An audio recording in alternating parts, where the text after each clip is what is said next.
ស្រីបងប្អូនអរគ្នាថ្ងៃនេះខ្ញុំមានចំណេះដឹងខ្លីៗខ្លះៗពាក់ព័ន្ធនឹងការ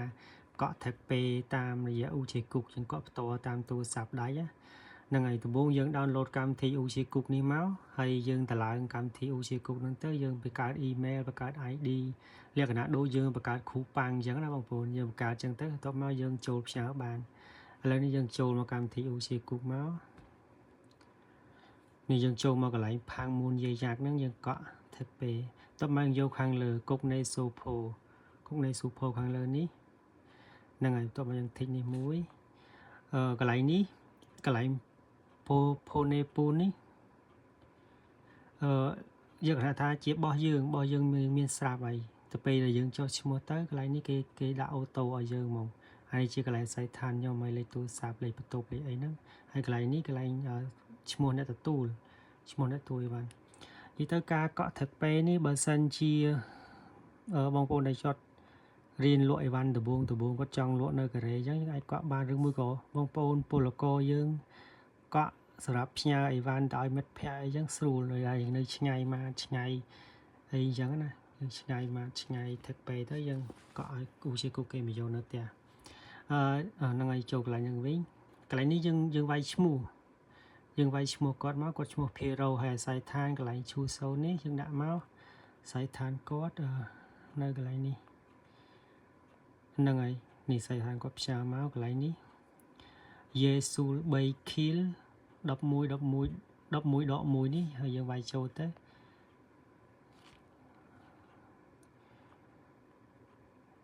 យេស៊ូ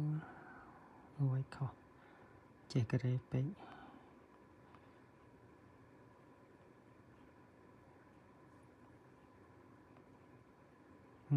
ចេញមកតោះមកយើងសើចមកនេះអាស័យដ្ឋានគាត់បងប្អូនស័យខាងគាត់ចេញហើយខ្យងគីដូអាន់សាន់ស៊ីថាងវ៉ុនគូយេស៊ូល3 kill កូចានតូងហើយយើងយកទៅផ្ទៀងមើលថាត្រូវអត់ស័យដ្ឋានគាត់មិញត្រូវហើយបងប្អូននេះកូចានតូង63 637 ដក 15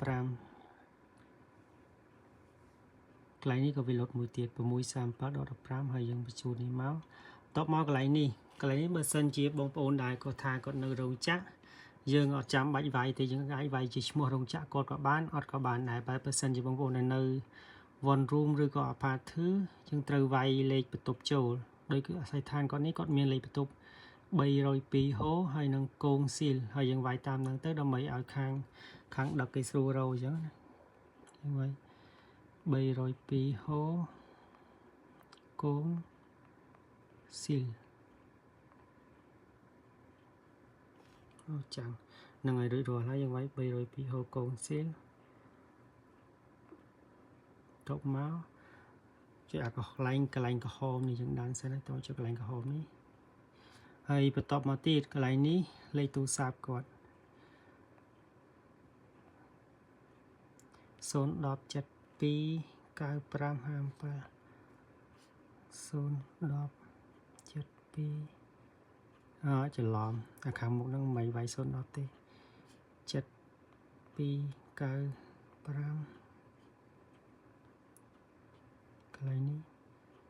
72955779ចូលនេះជាកន្លែងក្រហមទៅមុខទៀត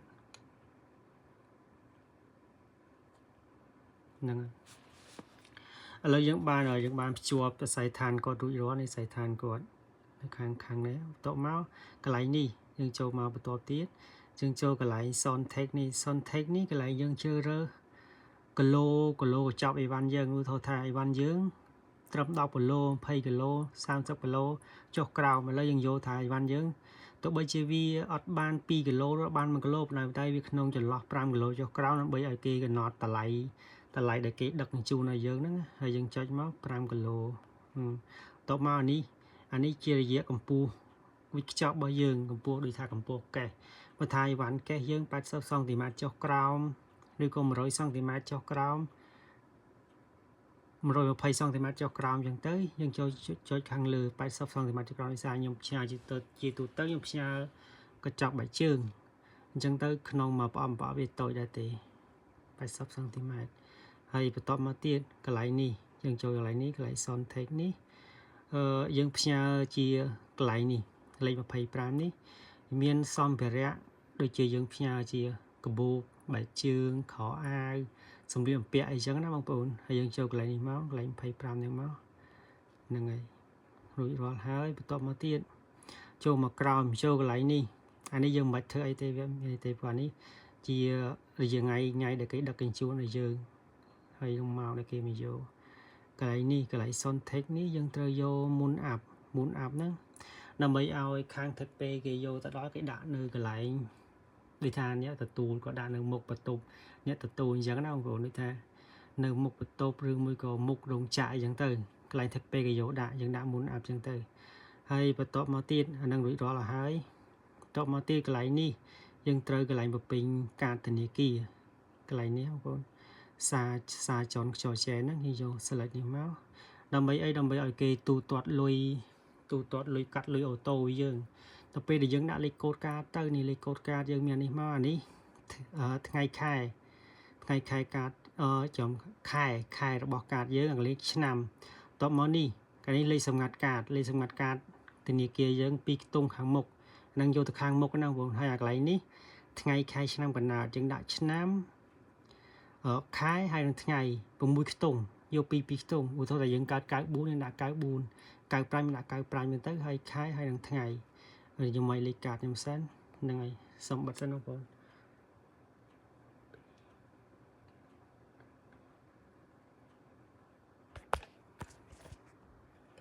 ហ្នឹងហើយឥឡូវខ្ញុំវាយហើយបន្ទាប់មកនេះយើងចុចកន្លែងនេះហ្នឹងហើយបើសិនជាយើងវាយកាតយើងហើយកាតយើងចេញពណ៌ក្រហមតែកន្លែងនេះប្រយ័ត្នណាបងប្អូនព្រោះខ្ញុំឆ្លប់ឆេះកាតអស់ម្ដងហើយដោយសារខ្ញុំវាយលេខកូដកាតធនាគារនឹងខុសហើយខ្ញុំចេះតែវាយខាងក្រោមហ្នឹងខ្ញុំបញ្ជូនទៅ2 3ដងវាអត់ទៅលក្ខណៈថាកាតយើងវាអត់ឆេះទេយើងនៅប្រើបានធម្មតានៅប្រើជាមួយធនាគារកោសទិញអីវ៉ាន់នេះបានធម្មតាប៉ុន្តែបើយើងយកមកប្រើក្នុង UCHeCook នេះវាឡុកកាតយើងអត់ឲ្យប្រើទេលក្ខណៈដូចកាតយើងឆេះជាមួយកម្មវិធី UCHeCook ចឹងណាអញ្ចឹងគេទៅបង្កើតកាតថ្មីដូចថាយើងប្រយ័ត្នកន្លែងនេះកុំឲ្យខុសខ្ញុំកាលមុនខ្ញុំទៅពេញខុសហើយខ្ញុំកន្លែងនេះខ្ញុំពេញទៅខ្ញុំទៅបញ្ជូនទៅ2 3ដងវាអត់ឲ្យលុតពណ៌ក្រហមន័យថាវាអត់អូខេឲ្យយើងទេហើយបន្ទាប់ពីយើងពេញរួចរាល់ហើយយើងចុចថានេះហ្នឹងឥឡូវរួចរាល់ហើយណាយើងចុចថានេះឈ្មោះនៃកត់កាតហើយយើងបញ្ជូនមកអូខេរួចរាល់ហើយ fact in អូខេហ្នឹងហើយកន្លែងនេះយើងចេញមកសិនដើម្បីមើលកន្លែងវិកាយប័ត្រដែលយើងផ្ញើអញ្ចឹងណាហ្នឹង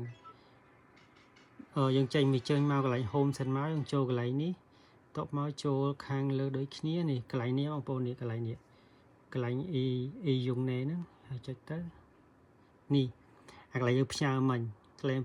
អាខាងលើហ្នឹងថ្ងៃទី7ខែ11មានន័យថាយើងធ្វើថ្ងៃហ្នឹងថ្ងៃទី7ខែ11ហើយដល់ពេលដែលយើងកក់រួចរាល់ហើយនេះថ្ងៃដែលថិតពេលគេមកយកគឺថ្ងៃទី10ខែ11ថ្ងៃទី10មានន័យថាថ្ងៃច័ន្ទឥឡូវយើងកក់ថ្ងៃហ្នឹងថ្ងៃសុក្រអញ្ចឹងដល់ថ្ងៃច័ន្ទបានគាត់មកយកថ្ងៃទី10ខែ11ឆ្នាំ2025អញ្ចឹងមានន័យថាថ្ងៃច័ន្ទគាត់មកយកហើយចន្លោះដែលគេមកយកគឺចាប់ពីម៉ោង9ព្រឹកដល់ម៉ោង6ល្ងាចហើយនឹងលេខទូរស័ព្ទខាង UCHeCook ហើយកន្លែងតម្លៃជាទៅដល់ពេលដែលយើងចុះឈ្មោះកក់ហ្នឹងគេដាក់ថា5000 វ៉ុននេះ5000 វ៉ុនប៉ុន្តែជាទូទៅកាត់ដូចខាងខ្ញុំកក់អញ្ចឹងគេកាត់តែ4500ទេ500ហ្នឹងគេកាត់ចោលអញ្ចឹងក្នុងមួយកញ្ចប់ហ្នឹងតែ4500 វ៉ុនទេហើយកន្លែងវិកាយប័ត្រយើងផ្ញើ UCHeCook នេះកន្លែងនេះសិតតែយើងផ្ញើរួចរាល់ហើយមានន័យថាអីវ៉ាន់យើងទៅដល់ហើយអស់នេះដាក់ថា PayPal value ហ្នឹងហើយនឹងលើកន្លែងនេះsetទៅដល់នេះ PayPal value ហ្នឹងហើយបងប្អូនអញ្ចឹងចាំវីដេអូក្រោយខ្ញុំនឹងប្រាប់បងប្អូនពីរបៀបឆែកជើង TP តាម Naver និយាយទៅឆែកតាម Naver ស្រួលយើងគ្រាន់តែយកលេខកូដ TP យើងទៅយើងចូលនៅ Naver ទៅយើងអាចឆែកបានហើយអញ្ចឹងទៅវាងាយស្រួលហើយងាយស្រួលមើលជាងក្នុងឆែកតាម UCHeCook ចូល Naver ស្រួលទៅពេលដែលយើងបានលេខកូដសម្ងាត់លេខចំនេះកូដសម្ងាត់សំទោស លេខកូដអីវ៉ាន់ទៅពេលយើងបានលេខកូដអីវ៉ាន់មកយើងឆែកក្នុង Naver ទៅស្រួលអញ្ចឹងទៅយើងងាយស្រួលដឹងថាអីវ៉ាន់យើងទៅដល់ខ្ទង់ថ្ងៃណាម៉ោងថ្ងៃទីទៅដល់ហើយទៅដល់ម៉ោងប៉ុន្មានក៏យើងដឹងដែរហ្នឹងហើយបងប្អូនអរគុណច្រើនហើយសម្រាប់បងប្អូនដែល